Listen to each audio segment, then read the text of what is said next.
Hey everyone! Today we're diving into Season 2 of Spider-Man the New Animated Series. This show often gets overlooked and outright ignored. It aired on MTV in 2003 and only has one season with 13 episodes. After the Spider-Man Unlimited animated series was cancelled, Marvel began developing the next animated version of Spider-Man's adventures. Around that time, the Ultimate Spider-Man comic series was launched and became extremely popular. This led to the decision to adapt it into an animated series. The main artist for the project even created a few initial concepts for the new series. As you can see, the style of the show was very different from the final version. Originally, there were no plans for 3D animation. The drawing style was more comic-like, and Spider-Man would face off against classic villains like Rhino, Vulture and Dr. Octopus. However, this version wasn't approved by Marvel and was cancelled. Soon after, Brian Michael Bendis, the writer of Ultimate Spider-Man, was appointed as the producer of Spider-Man the New Animated Series. They decided to use computer animation and found the right studio for it, Mainframe Entertainment. Here's how the series would look.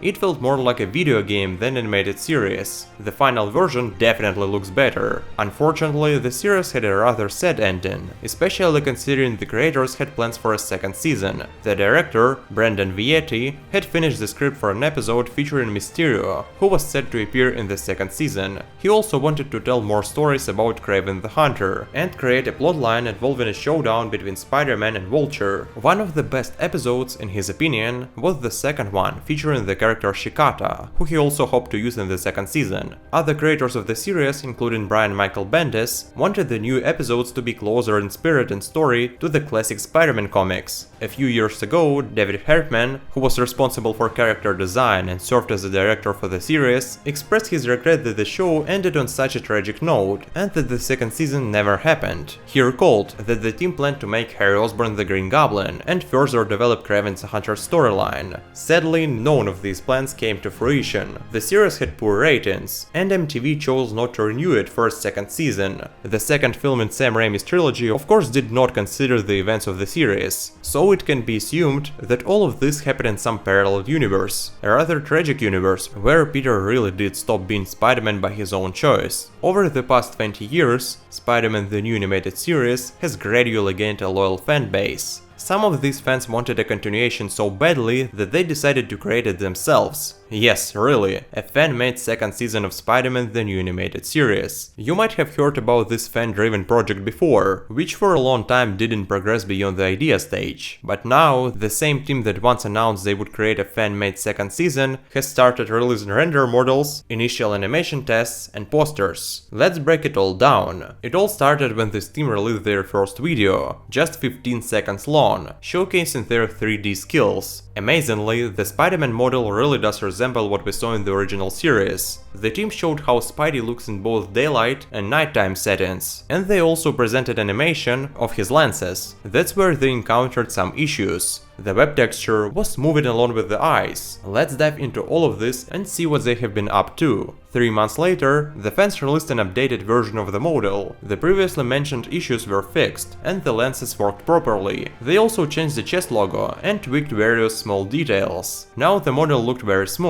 and the differences from the original became more noticeable. Judging by the posters, Spider-Man, despite his cartoonish style, still looked as serious and mysterious as he did in 2003. In the same video, the creators introduced a new character, Daredevil. However, he looked too skinny and awkward. The team realized this, and later adjusted his physique to be more muscular. Spider-Man also underwent changes again. Although they fixed some issues in the second version, their Spider-Man looked too rounded and smooth. While this wasn't a major issue, they still fixed it. He became leaner, like Garfield Spider-Man, with shiny webbing like in Maguire's suit. Peter Parker, Mary Jane Watson and Harry Osborn were all created based on the original designs, without even changing their outfits. Honestly, they looked as amusing as they did back then. The team did a great job replicating the original models. The characters really do look very similar. The same channel also posted short animation tests. There isn't too much to say here. The animation looks beautiful, and the graphics in the presented scenes are also impressive. However, there is one big problem with all of this. There haven't been any updates from the creators of the fan project for 2 years. It seems like the idea of a second season of Spider-Man the New Animated Series had to be scrapped. Well, here's my honest take on these fan ambitions. Even if these guys had managed to create something, I don't think it would turn out well. Think about it. It took them 3 months just to fix the Spider-Man model. How long would it take to complete one episode? Keep in mind, they plan to release a full episode within a year of starting the season's development. It's no surprise the team abandons this project. I know it's pretty disappointing for fans that Spider-Man the New Animated Series never got a continuation. It ended on a crucial moment, leaving many fans with a bad state in their mouths. There is no happy ending here. Everything concluded sadly and dramatically, and of course, I would love to see a second season where Peter's life finally fell into place. But let's be realistic, an official continuation is unlikely to happen, we all need to accept that. But what if I told you that a continuation is not actually necessary? I believe it ended exactly as it should have. After No Way Home, we can confidently say that Spider-Man the New Animated Series is essentially an official alternate take on the second and the third films of Sam Raimi's trilogy. I think Spider-Man the New Animated Series exists in a parallel universe to Raimi's trilogy, showing a different path for Peter after the final scene of the 2002 Spider-Man.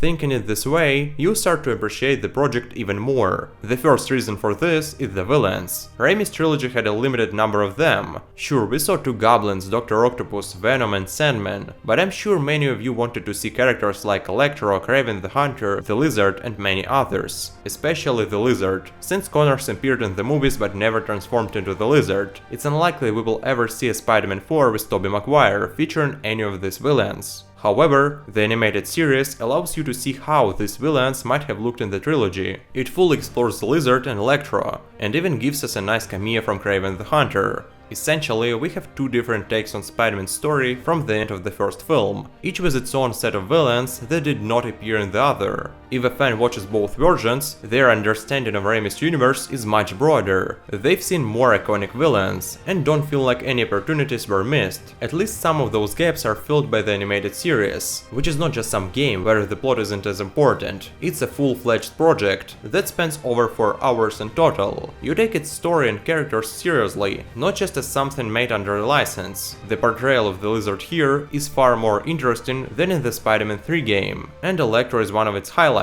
Max gets a significant amount of screen time, which will please fans who felt his absence in the trilogy. It's the only way to see how he might look in this universe. The second reason is Peter Parker's personal development. In both versions, it all comes down to a choice: Spider-Man or Peter Parker. This is a common and always intriguing question for the character. Much of his identity is built on balancing his 2 personas, and how one suffers from the other. The movie version chose Spider-Man. We saw him fall twice, once in the second movie and again when he was living with the symbiote. But he didn't give up and continued being the friendly neighborhood Spider-Man. However, things could have gone differently. There could have been people and events that broke him, making him choose Peter Parker. Spider-Man the New Animated Series showcases this brilliantly. Because of his Spider-Man persona, Peter traumatized his best friend, leading Harry to fanatically hate Spidey for his father's death. He also loses his connection with Harry, because Peter can't always be there. His secrets caused him to lose MJ, and he almost killed his beloved, because of a mistake. This is quite similar to the death of Gwen Stacy in the comics. The trilogy never explored this kind of storyline. But guys, what do you think? And you, my dear viewers, click on the like button, subscribe to my channel, and write what you think about it in the comments below. We'll see you soon.